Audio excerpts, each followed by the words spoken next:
I just got off stream with all my dogs. We just got done watching season 9, week 2 of Dana White's Contender series. I'm going to give a breakdown of the new signees that we got. 5 different fights, 5 different awarded contracts. This is what I'm talking about. Last week it was Baisanburger and Ty Miller as the only people who were awarded contracts for their efforts in these fights.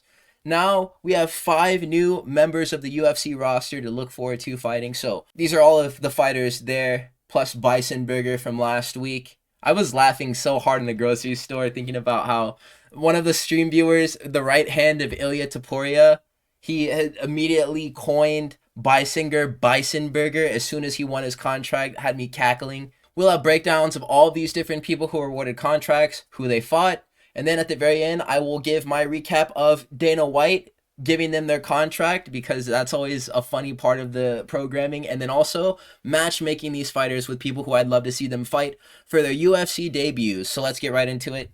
The first fight was Tommy Cuozzi versus Ramiro Jimenez. My goodness, Ramiro Jimenez baked Cuozzi in this fight. He comes out tricky southpaw. I sure do love my tricky southpaws. Ramiro Jimenez, he's about as good of a southpaw boxer as I've seen come through this program. He was mixing his targets up perfectly, attacking the body, throwing uppercuts to the body from southpaw in the switch stance. The rear uppercut with your left hand in southpaw, it targets the liver perfectly, and you can throw the hook up top, or you could touch the other side of the body with your lead hook as a southpaw against an orthodox. Ramiro Jimenez, he didn't need to have this explained to him because he just got it. He understood striking very well, much better than Tommy Cuozzi did. Tommy Cuozzi looked like a sitting duck out there. Undefeated versus undefeated fighters as well. This was a really sour first loss to have taken because he just got beat up really badly. The beginning of the end was a right hook into a left straight that was landed by Ramiro Jimenez. He was mixing in body shots all fight, and he was doing this to set up a high kick, which he also landed after Tommy Cuozzi went on shaky legs. Ramiro Jimenez was on Tommy Cuozzi like white on rice, man, chasing him across the cage. He wrapped up a collar tie with one of his hands and was just throwing the rear elbow right into the temple, and wherever he could land it on Tommy Cuozzi, which had him even more shaken up. This guy took so much damage in such a short amount of time. That was a round 1 finish for Ramiro Jimenez. In 3 minutes, he had done enough to earn himself a contract, most definitely. This performance is about as good as getting a one-shot KO. He displayed pretty much all of his skills in boxing in 3 minutes, which was magnificent. A splendid striker Ramiro Jimenez is. We were all very confident that he was going to earn himself a contract by the end of this one. He will be a nice addition to the featherweight division of the UFC. The next fight, Josh Hokit versus Guilherme Uriel. Guilherme Uriel is a fighter who is 6-1. His only loss has come in LFA to a guy who had been knocked out last year on the Contender series by Mario Pinto, who is one of the more higher touted heavyweight prospects in the UFC right now. Josh Hokit, he's like a 2-time All-American in collegiate folk style wrestling in America. He's a ex-NFL football player as well. He joined on to different teams in their reserves and their practice squads in the year 2020. He never saw a regular season game, but I think he did play a couple of preseason ones. I'm not sure even what position he was playing. Transferred to MMA after that career didn't really take off. And he's a smudge grappler. But the thing about smudge grappling in heavyweight is that most people who get smudge grappled and allow that type of game plan to be effective through 5 minutes, in 2 more minutes, 7 minutes total, they're going to break down. So you can pretty much do whatever you want to these types of people who don't have the cardio to defend grappling for a significant portion of a 15-minute fight. And that's exactly what we saw here. It looked really boring through 5 minutes, and I was getting like war flashbacks from watching Khamzat Chimaev just smudge DDP into the canvas. Josh Hokit, to get his takedowns, he was just clinching up against the cage and he was kicking off of the cage. It was kind of like it was the same technique that Tatsuro Taira had used against Brandon Royval to secure his first takedown in that fight. It was kind of merchantry going on with this technique, and he just kept on going back to it, but it just kept on working, so there's no reason for him to not do it. He was completing all of his takedowns through 5 minutes. He went for like 7 takedown attempts, and they were all working. He was scrambling pretty well, too. The thing about Josh Hokit is that even though he is listed as a heavyweight here, he is a heavyweight. He was nowhere close to like the upper limit of this weight class, and I could totally see him getting beat up by a guy who's heavier than him, because there's not a lot of mass behind his wrestling. So he's going to struggle with control and getting takedowns against other people that aren't Guilherme Uriel in the UFC. I can totally see it going down this way. Hokit is like a fat 205er, and he would get beat up by Tuco Tokos if he was able to make the light heavyweight weight limit. I think with some more calculated dieting, we may see him actually make the transition, or there's not a doubt in my mind that he could do it. It's just that he doesn't. The era of the 225-pound heavyweight, it's over. You can't survive in this division like that. You never really have been able to. You're much better off just being a fat dude. Like, this is a blob meta in 2025. The thing that's most notable is that this guy is a cringe lord. And he got on the mic and he delivered probably one of the most cringiest post fights ever. And I was kind of on the fence as to whether or not they would have given this guy a contract based off of his performance. I mean, he did finish the fight, so that's going to help him. But he gets on the mic and he starts talking about, like, liberal something and, like, transgender this and, like, child predator that, and how he's going to fight them in the UFC heavyweight division. And he's going to, like, team up with Dana White to beat these people.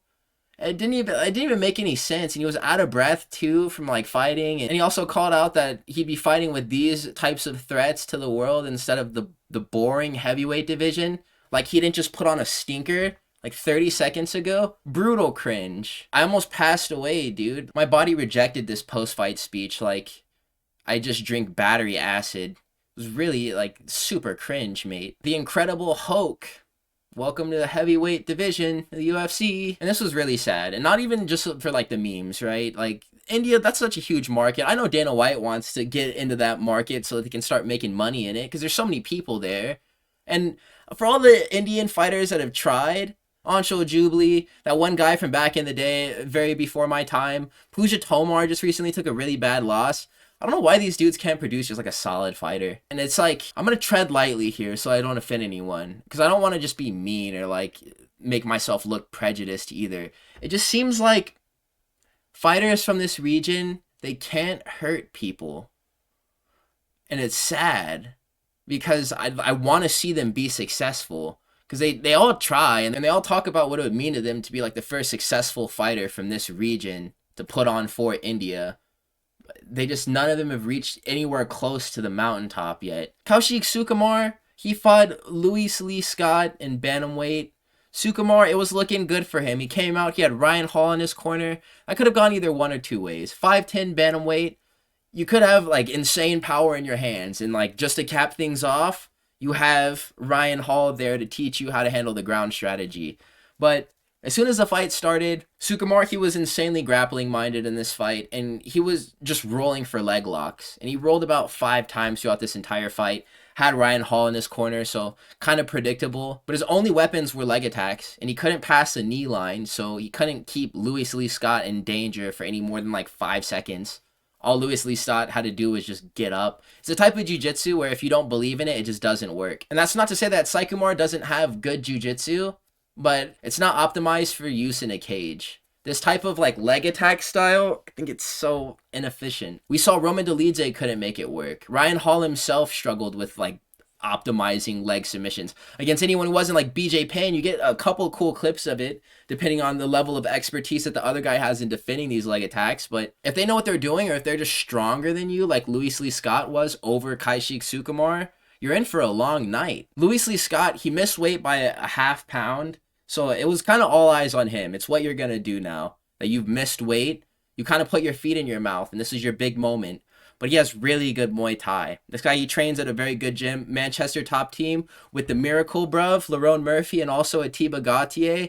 Maybe Atiba Gautier is just making savages out of all the people around him. Maybe that's it. And that's the reason why Lerone Murphy is so cool now. Luis Lee Scott, he was throwing leg kicks on leg kicks on leg kicks. Chopping down the tree of Saikumar, my goodness. Whenever they would clinch, Luis Lee Scott was getting active with elbows. There was this one sequence where with his lead hand, he threw a step-in elbow in the clinch, and then inside of the clinch of Saikumar, he threw like an upward elbow, and both of the shots landed. He went over the top of his arm, and then like inside of his arm, and he landed both shots. It was really clean. Every single time that Saikumar would take a big shot, he would just look to roll for another leg lock.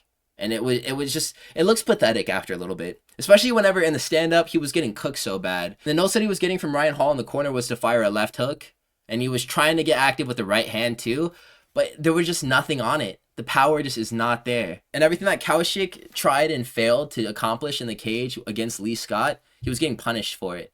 and it was with clean kick combinations. I have a lot of appreciation for Muay Thai striking because the way that kicks are thrown, it's like a matrix. You got the front kicks, the low kicks, and then the body and high roundhouses. And Lee Scott was mixing them perfectly. This dude has a lot of Muay Thai experience, clearly, and he's going to be fun to watch compete in this division. Didn't demonstrate a whole lot of finishing capabilities. He still did get a 3rd round TKO, but it was kind of like an accumulation of water in the basement, as well as just overwhelming volume. The right guy probably could have one-shot Saikumar. Speaking of one-shot, Brandon Holmes versus Cam Rowston. Cam Rowston, he came up off of the same regional scene as Navajo Sterling in Australia or New Zealand, wherever he came up off of. I was going through trying to find this PNG of him.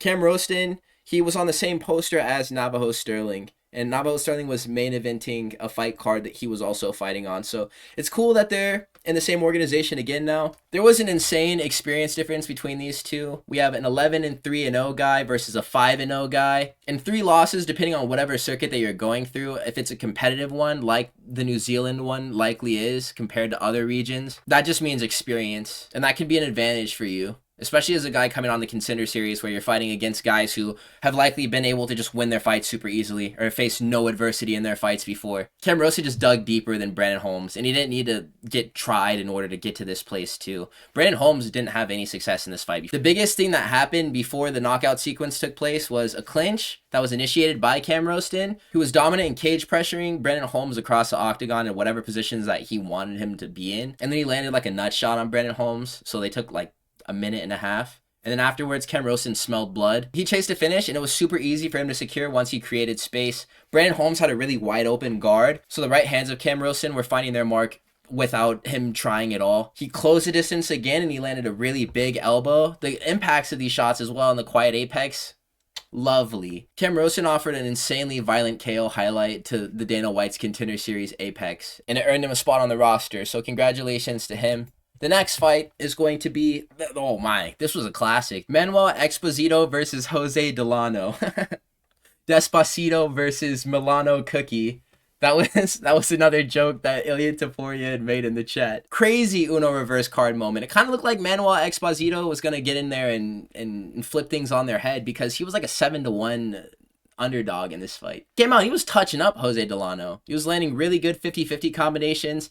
Everyone was boxing really good tonight, especially the featherweights. The featherweights came and they all had boxing, all the guys that they brought onto the show tonight. Dana White was very pleased with this fight, though, and he said that if something falls through, that they're going to shoot Exposito a call to step in for a UFC fight, so that's good news. He put it all on the line against José Delano, showed an immense heart. He made it the full 15 minutes. He did not get finished. Delano was getting beat up by José Exposito before he had clinched with him in the first round and then landed like a rear elbow, and it busted up Manuel Exposito's nose, and that pressure forward, it kind of eased up off of it. And once Delano was able to dictate the pacing of this fight, he started beating the hell out of Exposito. Delano was going low and high. He was ripping the body up, and Exposito was put on a poker face, but I know that those shots were hurting him to the midsection. The jab was snapping too. He was really boxing the bleeding head off. This is the definition of what it means to box the bleeding head off. From there, Delano was he would just do an MMA, and it was working, all of it. One funny moment though that also changed the tide of the grappling was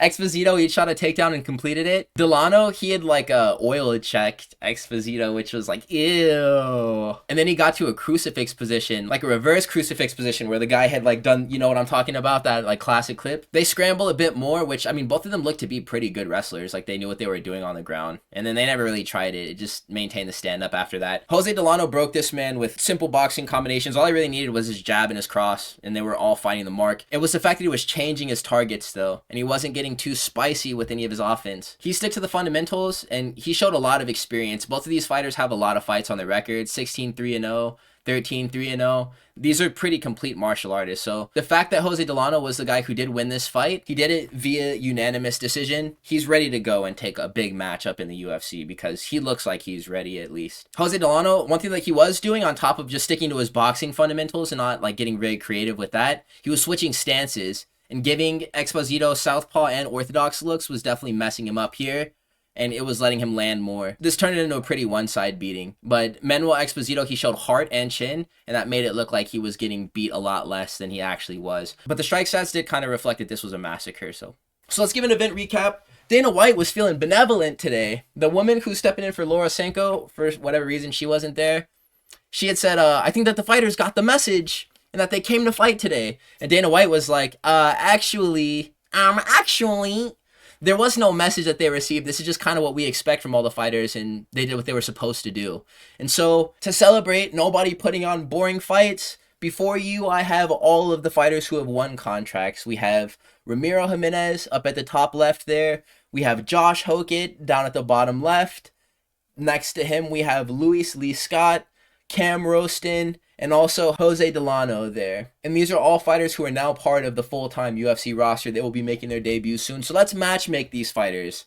Ramiro Jimenez, let's give him a fight with Ricardo Ramos. This is an experienced veteran. This will be a very fun boxing matchup. Ricardo Ramos is pretty dominant in the clinch. Ramiro Jimenez, he showed that he's able to grapple defensively. Whenever Cuozzi was trying to tie up with him to save his own life, he was able to shuck him off and get back to the boxing. Let's see if he's able to do that against a crafty veteran. Ricardo Ramos is coming off of a loss to Shep Mariscal. I think this is a good fight. Stylistically, both of them are very nasty strikers. Let's see who knocks out who. Down at the bottom left, we have Josh Hokit. I think that he should fight with Justin Tafa. Justin Tafa, I don't really know what you do to him following his loss to Shi Kao, other than just put these Contender Series guys through the ringer and fighting him. If Hokit is able to out-grapple Justin Tafa for 15 minutes and to get to a finish, then I think that he earns his keep. Otherwise, I could just see him putting on really boring performances or even potentially getting knocked out by people that he can't take down because they're just too large. Let's see how he does in the blob meta of 2025 heavyweight in the UFC. I'm not necessarily rooting against him, but he is a cringe lord, mate. Afterwards, we have Luis Lee Scott. He should fight with Garrett Armfield. This is another stand-up fighter, an American who has displayed to have finishing capabilities at 135 in his hands. He's a very big puncher. Luis Lee Scott will be able to potentially create distance and maintain it with his kicks and to keep Garrett Armfield at bay if he's unsuccessful at working his Muay Thai, or if he's successful and makes a mistake that could cost him his consciousness. So I would love to see if he can finish a fight against a guy who can also finish a fight. Cam Rowston, he is a plenty good striker. So we have a lot of those as prospects at middleweight. You don't want to have these prospects fight with each other.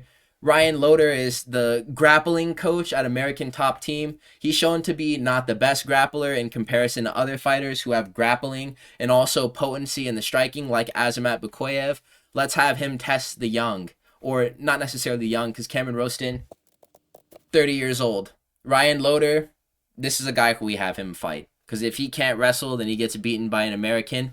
But if he can, or at least well enough to create the space to strike on the feet, he can totally knock that guy out. So that's why I like to see the organization take the direction with Cameron Rowston, have him fight Ryan Loder. The next fight that I would like to see would be José Delano versus Jack Jenkins. José Delano, a guy who's so well-rounded, have him fight a specialist like Jack Jenkins, who's really good at one thing. José Delano was giving Exposito a lot of different looks. Jack Jenkins is going to absolutely kick the bleeding leg off. If José Delano in his fight demonstrated that he could box the bleeding head off, let's see if he could defend against a guy whose plan is going to be to kick the bleeding leg off. I think the last guy that Jack Jenkins had lost to was a dude named Gabriel Santos.